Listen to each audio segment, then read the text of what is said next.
마태복음 18장 말씀을 읽었습니다. 이 마태복음 18장 말씀은 믿음의 사람들이 공동체 안에서 어떻게 살아가야 하는가라고 하는 것을 말씀해 주고 있습니다. 누가 큰 사람입니까? 라고 물어보는 이 제자들의 질문 속에는 이 12명 제자 중에 누가 크냐라고 하는 걸 묻는 거지 않습니까? 그러니까 공동체 생활 속에서 누가 크냐를 따지기 시작하면 그 12명 어느 누구도 비교해서 내가 너보다 작다라고 하는 평가를 받고 싶어하는 사람은 없다라고 하는 것이죠. 그런 의미에서 그렇게 되면 공동체 안에 경쟁심이 생기게 되고 그러다 보면 그 공동체의 아름다운 모습이 무너질 수 있다라고 하는 것이죠. 그래서 예수님은 18장 말씀을 통해서 우리들이 믿음 생활에 나아갈 때 공동체 안에서 내가 어떤 믿음의 모습을 가지고 살아가야 하는가라고 하는 것을 우리에게 알려주고 계시다라고 하는 것입니다. 이 예수님의 마음을 우리가 염두에 두고 오늘 우리가 읽은 천국에서 누가 큽니까? 라고 질문하는 이 제자들의 모습, 그 믿음도 살펴보시면서 예수님께서 어떻게 제자들에게 말씀을 통해서 이 믿음의 공동체 안에서 너희가 어떤 마음으로 살아가야 하는가라고 하는 것을 알려주시는 그 메시지를 우리가 함께 나눌 수 있기를 원합니다. 자, 첫 번째, 우리 믿음의 공동체 안에서 우리가 어떤 마음으로, 어떤 믿음으로 살아야 할까? 우리 1절 말씀 통해서 함께 은혜를 나눌 수 있기 원합니다. 자, 우리 1절 찾으셨죠? 함께 읽습니다. 자, 시작. 그때 제자들이 예수께 나와 이르되 천국에서는 누가 크니까? 아멘. 누가 큽니까? 라고 예수님 앞에 나와 제자들이 묻습니다.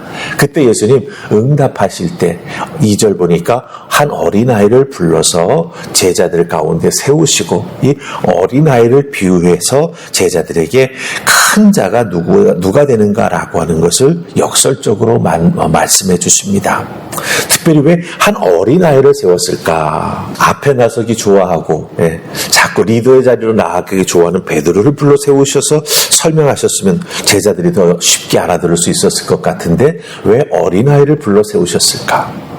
이 예수님 당시에 그 시대 속에서 흐르는 생각은 어린아이는 사실은 다 자란 어른이 아니기 때문에 제대로 사람 취급을 받지 못했습니다.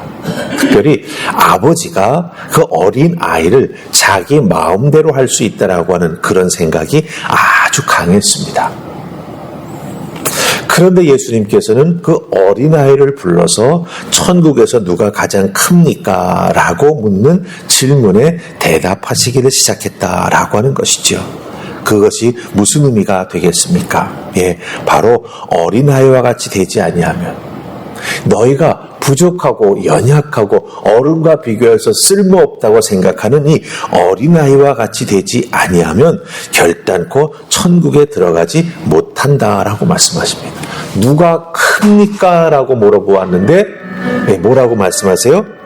천국에 들어가지 못한다. 어떻게 되지 아니하면 어린아이와 같지 아니하면 천국에 들어가지 못한다라고 말씀하십니다. 질문과 전혀 다른 대답을 해주시는 것 같다라고 하는 거예요. 누가 높은 자리에 올라가느냐라는 것을 물었는데 예수님 천국에 이런 자가 들어가야 한다라고 말씀하십니다. 이 의미가 무엇일까요? 높은 자리에 누가 오르냐보다 천국에 들어갈 수 있느냐 없느냐가 먼저라고 하는 거예요. 신앙생활에 우선순위가 있다라고 하는 것입니다. 이 먼저 천국에 들어가고 나서야 하나님 앞에서 내가 어떤 상급을 받을 것인가 라고 하는 것이 정해진다라고 우리 예수님께서 말씀해 주고 계시다라고 하는 것이죠. 그리고 이어서 뭐라고 말씀하십니까? 4절에서 어린아이와 같이 자기를 낮추는 사람이 천국에서 큰 자다라고 말씀해 주고 계시다라고 하는 것이죠. 즉 천국은 하나님 앞에서 내세울 것이 없다고 고백하며 자신이 아니라 하나님의 은혜를 붙드는 사람이 들어가는 나라가 된다라고 하는 것이죠. 즉 내가 이만큼 컸기 때문에 하나님 나라에 들어갑니다. 그게 아니라고 하는 거예요. 하나님 앞에 나는 죄인입니다라고 하는 것을 고백하면서 은혜 아니면 저는 살 수 없고 은혜 아니면 저는 하나님 나라에 들어갈 수 없습니다라고 하는 고백한 자들이 그 하나님 나라에 들어가게 된다라고 하는 것이죠. 들어가는 게 먼저입니다. 그 다음에 누가 큰가는 사실 우리가 생각하는 판단 기준과는 전혀 다른 기준으로 하나님 앞에서 평가받게 된다라고 하는 것이죠. 그러니까 우리는 보통 눈에 띄는 것, 인정받는 것, 이런 것들이 크게 되는 거라고 생각하지만 예수님께서는요, 작은 자로 자기를 여기는 것, 그것이 가장 중요한 천국에서 큰 자가 될 수 있는 그런 기준이 된다라고 하는 것을 말씀해 주고 계시다라고 하는 거죠.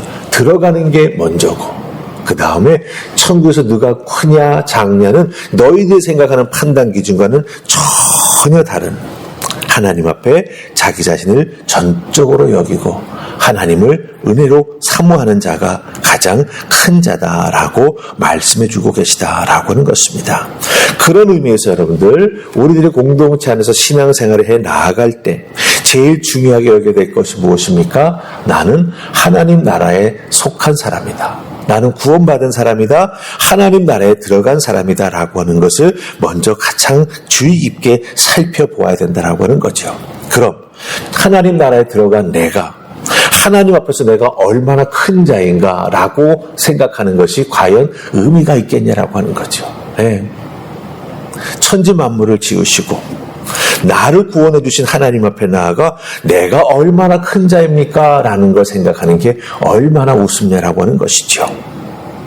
내가 어디까지 올라갈 수 있을까라고 하는 게 아니라 나는 하나님 앞에서 구원받은 자로서 얼마나 겸손해질 수 있는가라고 하는 것을 먼저 생각하는 우리가 되어야 교회 안에서 신앙생활에 나아가는 지체들에게도 거룩한 영향력을 미치게 되면서 그 공동체가 더욱더 든든하게 세워진다라고 하는 것입니다. 누가 큰 자냐는 것만 생각하는 교회는요, 늘 교회가 굉장히 시끄럽습니다. 내가 하나님 앞에 낮은 자, 내가 하나님 앞에서 얼마나 더 작아질 수 있을까라고 하는 것을 생각하는 지체들이 많은 교회가 오히려 든든하고 그 공동체가 믿음 안에서 굳게 세워진다라고 하는 것 꼭 기억하시고 여러분들도 천국에 들어간 자로서 높은 자리, 하나님 앞에서 높은 자리를 과연 내가 논할 수 있을까? 그렇다면 내가 하나님 앞에서 얼마나 더 순종하며 작은 자로서 믿음 생활에 나아가야 할까? 그것을 먼저 생각하시기를 주님의 이름으로 부탁을 드립니다. 자, 이제 두 번째. 우리가 공동체 안에서 어떤 신앙의 모습을 가지고 살아야 할까? 우리 5절 말씀 살펴서 읽으십시다. 5절 찾으셨죠? 우리 같이 읽습니다. 자, 시작. 또 누구든지 내 이름으로 이런 어린아이 하나를 영접하면 곧 나를 영접함이니. 아멘. 영접한다라고 하는 것은 무슨 뜻을 가지고 있습니까? 쉽게 생각하면 만난다라고 하는 뜻을 가지고 있죠. 하지만 영접한다라고 하는 것은 모시어 드린다라고 하는 것을 뜻하고 있습니다. 예수님을 영접하는 것처럼, 무슨 뜻입니까? 예수님을 내 인생의 주인으로 모셔 드린 것처럼, 믿음의 공동체가 든든히 세워지고 그 믿음의 공동체 안에서 내가 그 공동체를 든든히 세우는 신앙생활에 나아가는 믿음의 사람이 되기 위해서는 어떻게 해야 된다? 어린아이 하나를 영접하는 그런 믿음 생활을 해 나아가야 된다라고 하는 것입니다. 여러분들, 이 어린아이라고 하는 것은 쉽게 생각할 수가 있습니다. 진짜 어린아이일 수도 있고요. 또 하나는 교회 안에서 어렵고 힘든 그저 조용히 교회 생활에 나아가는 그런 분들이라고 생각할 수도 있다라고 하는 것이죠. 이렇게 작은 자들을 어린아이 같이 연약하지만 믿음 생활에 나아가고 하나님의 은혜를 사모하고 교회를 든든히 세워나가는 일에 묵묵히 말없이 충성하는 자들을 먼저 생각하고 그들을 정말 귀하게 생각하는 그런 믿음의 자세가 우리에게 꼭 필요하다라고 하는 거죠. 세상은 영향력 있고 나에게 유익을 줄 사람을 먼저 생각합니다. 내가 저 사람과 사귀면 내가 어떻게 될 것 같다. 내게 도움이 될 것 같다. 내가 더 성장할 수 있을 것 같다. 내가 더 높은 자리에 오를 수 있을 것 같다. 그런 생각을 먼저 하면서 그런 사람을 찾지만 예수님은 연약한 자에게 관심을 가지고 그들을 영접, 즉 사랑하라고 말씀해주고 계시다라고 하는 거예요. 그렇게 될 때 세상의 기준과는 반대되는 믿음의 기준이 교회 안에서 정말 든든히 세워져 나아가면서 정말 격려가 필요하고 도움이 필요한 자들이 교회에 들어와서 누구를 의지하면서 힘을 얻고 거기에서 성장해 나아가는 놀라운 일들이 생겨나게 된다라고 하는 것이죠. 교회마저도 세상의 기준을 가지고 사람을 대한다면 여러분들 생각해 보세요. 정말 연약하고 도움을 받아야 될 자들이 교회 안에서 상처를 받게 되고 또한 믿음이 꺾이기도 하고 정말 삶을 어떻게 살아가야 할까 굉장히 혼돈스러운 그런 상황을 맞이하게 된다라고 하는 것이죠. 그렇기 때문에 우리 믿음의 교회는 달라야 합니다. 어렵고 힘든 자들, 어린아이와 같이 작은 자들에게 관심을 주고 그들을 잘 품어줄 수 있는 그런 교회가 되는 것. 그것이 바로 우리가 공동체 안에서 믿음 생활에 나아가는 중요한 모습이 되어야 한다라고 하는 것을 꼭 기억하시고 교회 안에서 실수했다가도 일어나고 넘어졌다가도 회복되는 그런 은혜가 있을 수 있도록 어렵고 힘든 작은 자들을 깊이 생각하는 여러분들 다 되실 수 있기를 주님의 이름으로 축복합니다. 아멘. 자, 우리 이제 마지막으로 8절과 9절입니다. 8절과 9절 찾으셨습니까? 우리 같이 읽습니다. 자, 시작. 만일 내 손이나 내 발이 너를 범죄하게 하거든 찍어내버리라. 장애인이나 다리 저는 자로 영생에 들어가는 것이 두 손과 두 발을 가지고 영원한 불에 던져지는 것보다 나으니라. 만일 내 눈이 너를 범죄하게 하거든 빼어내버리라. 한 눈으로 영생에 들어가는 것이 두 눈을 가지고 지옥불에 던져지는 것보다 나으니라. 아멘. 우리가 8절과 9절을 읽었습니다. 8절에서는 손과 발에 대한 말씀을 하셨습니다. 그렇죠? 그리고 9절에서는 눈에 대한 말씀을 하십니다. 이것이 의미하는 게 무엇이겠습니까? 우리들이 죄를 짓게 되는 데 있어서 눈으로 보는 것이 굉장히 큰 역할을 하죠. 물론 이 귀에 대한 말씀이 없습니다만 귀로 듣는 소리가 우리를 자극해가지고 또 죄를 많이 짓게 합니다. 그럼 죄를 짓게 되는 건 결국 우리의 발이 움직이는 것이고 손이 움직이게 되는 것이죠. 보고 들은 것이 손과 발로 연결되어서 우리가 죄를 짓게 된다라고 하는 것입니다. 그럼 말하는 의미가 뭡니까? 그걸 찍어내버리라고 지금 말씀하시지 않습니까? 이 말씀을 문자대로 우리에게 적용한다면 아마 우리의 손과 발은 남아나는 게 없을 것입니다. 그렇죠? 그렇다고 한다면 이 말씀이 의미하는 게 무엇이겠습니까? 이 죄에 대해서는 마치 손과 발을 찍어내 버리는 것처럼 눈을 빼버리는 것과 같은 아주 급진적이고 근본적인 결단이 필요하다라고 하는 것을 우리에게 알려주고 있습니다. 죄는 개인적인 것인데 이렇게 죄를 찍어내 버리는 것, 죄와 단절하는 것을 결단하는 것이 공동체 신앙생활과 무슨 연관이 있을까? 우리가 이런 생각을 할 거예요. 근데 여러분들, 우리 믿음의 사람들은요, 또 사람들을 바라다보는 믿음의 안목이 있습니다. 그렇죠? 네. 그 사람이 말하는 것, 또 눈으로 바라볼 때 그것이 행동으로 표현되는 것, 소리를 듣고 누군가의 말을 듣고 그것에 대해서 행동으로 반응하는 것, 그것을 다 이렇게 보면서 저 사람이 아직 죄의 모습을 끊어내버리지 못하고 있구나. 그런 것들이 사실은 피부로 조금씩 느껴지게 된다라고 하는 거예요. 그렇게 되면 어떻게 되겠습니까? 자꾸 내가 만나는 믿음의 성도 중에 이 죄의 구습에서 헤어나오지 못하고 허우적거리는 상대를 보게 될 때 믿음이 깊은 분들은 다가가게 되고 그들에서 중보하게 되겠지만 또 믿음이 연약한 사람들은요 이상하게 영향을 받을 수도 있고요. 또한 좀 바리새인 같은 사람들은 정죄할 수도 있게 된다라고 하는 것이죠. 그렇기 때문에 우리는 종종 이 정도면 괜찮겠지라고 하면서 죄를 가볍게 여길 수도 있겠지만 그러다 보면 내가 죄의 지배를 당하게 되고 그 지배받은 내가 믿음 공동체 안에서 신앙생활 하다가 다른 사람에게 또한 영향력을 미치면서 그걸 통해서 공동체와 또 공동체 안에 있는 성도님들을 아프게 할 수 있다라고 하는 것이죠.